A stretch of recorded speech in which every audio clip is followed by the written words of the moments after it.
Улсын хурлын дарга зундан шийдвэрийн саналчилгааар хэрэгжүүлбэг Өсвөрийн парламент 2021 хөтөлбөр өнөөдөр нээлттэй.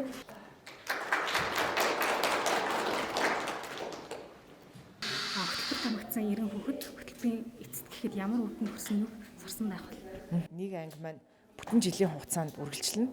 Эндээс бүтэн жилийн хөтөлбөрийн дараа илүү их мэдлэгтэй, мэдээлэлтэй. Гэхдээ зөвхөн асуудал ганцхан ярьдаг биш. Асуудлыг шийдэхин төлөө дэлхийн бусад Өсвөрийн парламентаас бас хуралцдаг.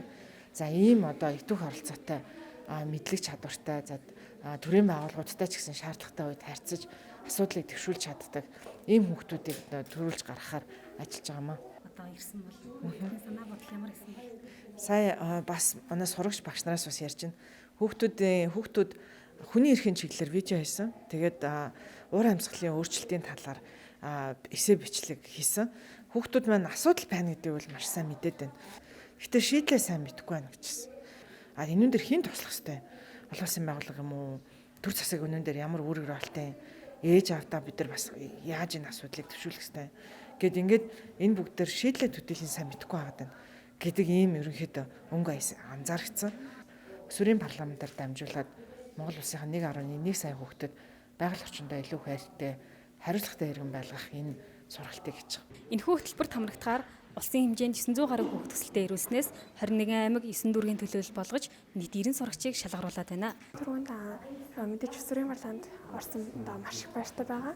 Гэхдээ яг эндээс юу сумаар байгаа вэ гэвэл нөгөө хүний их болон уур амьсгалын өөрчлөлт ямар холбоотой юм?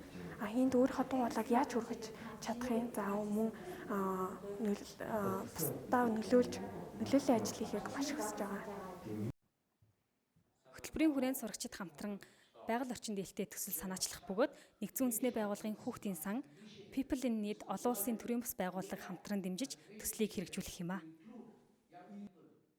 As some of the speakers mentioned today, young people, we often say young people are the future, but as Tapan, the resident coordinator said, the future is really now. Like we don't have time to wait to address a lot of these sustainable development challenges. Even in the context of Mongolia, we're already seeing rising temperatures, changing in our climate, more zoods.